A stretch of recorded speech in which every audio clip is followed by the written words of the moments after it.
Talk about willpower, am I right? The fourth episode in Stranger Things' final season threw everything at the giant fleshy wall in the Upside Down, and then some. Max, Sadie Sink, made her triumphant comeback, revealing she's been living in a prison of Henry Creel/Vecna's, Jamie Campbell Bower, memories this whole time. Callie/8, Linnea Bertelsen, returned after several seasons away, and Vecna and his Demogorgons burst back into Hawkins to kidnap all the town's children for Vecna's new nefarious plan. But the most exciting, and dare I say strangest, development of the entire episode was none other than Will Byers, Noah Schnapp, unleashing psychic powers of his own, in a final sequence that had me glued to my screen. So what are Will's powers, how did he get them, and what's next for him in Stranger Things? Let's break it down. What are Will's powers in Stranger Things Season 5? Throughout Season 5, Will has been forced time and again into Vecna's upside-down hive mind. That means he's been able to see through Vecna's eyes, and through the eyes of the Demogorgons that Vecna has loosed on his victims. Every time he's had a vision, Will has been a passive participant. But in Sorcerer, after Vecna ridicules him for being weak, Will decides to show that no, actually he's not weak. As the Demogorgons threaten his friends, Will seizes control of the hive mind. He holds the Demogorgons still in midair, then proceeds to lift them up and mangle their bodies, exactly as Vecna did to his murder victims in Season 4. That means Will shares Vecna's telepathic powers, putting him on the same playing field as Vecna, 11, Millie Bobby Brown, and Callie. He's moved on from his days of spooky neck goosebumps, and he's in the big leagues now. So how did Will get these powers? Will got these powers as part of his connection to Vecna, which goes all the way back to the beginning of Stranger Things.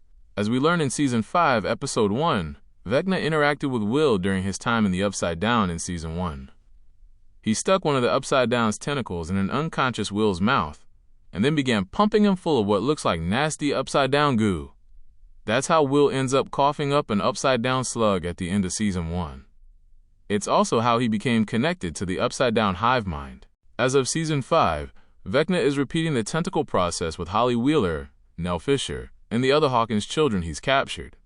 As he explains to Will in the Sorcerer finale, he chose children to reshape the world because they are easily broken, easily reshaped, controlled, the perfect vessels.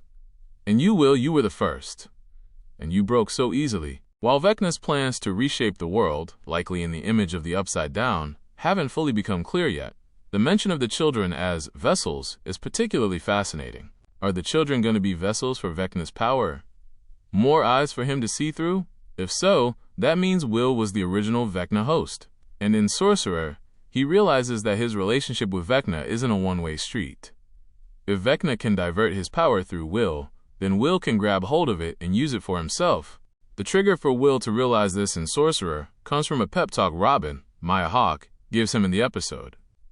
Throughout the season, Robin has realized that Will is also queer, and that he's having a hard time accepting himself, and that Mike isn't romantically interested in him. In one heart-to-heart, she tells him that, in order to come into her own, I just needed to stop being scared of who I really was. These are the words Will remembers as he freezes the Demogorgons. They also cue a flashback montage of his friendship with Mike, Finn Wolfhard, starting from their very first meeting as toddlers. Yes, the Byers bowl cut is around, even then. Between Robin's words and Will making a big show of his powers, the scene is positioned as Will coming into his own as a person. Yet the sequence is muddled. Robin's words are specifically tied to Will's queerness, but Stranger Things is positioning them in a different context that makes them lose their power somewhat. Is the show conflating Will embracing his queerness with him embracing his powers? It's a bizarre move and an otherwise galvanizing closer to the episode. What's next for Will and his powers? Will having Vecna-style abilities bodes well for the Hawkins party, as they now have another powerful, if untrained, psychic user on their side. However, could Vecna wrest back control of his powers from Will, and then use him as a vessel of his powers in the real world? There are still a lot of unanswered questions as to how this could play out. The most intriguing element going forward may be less about the fate of Hawkins, and more about what these new powers mean for Will as a character. The episode's title, Sorcerer, is a reference to Will's new abilities.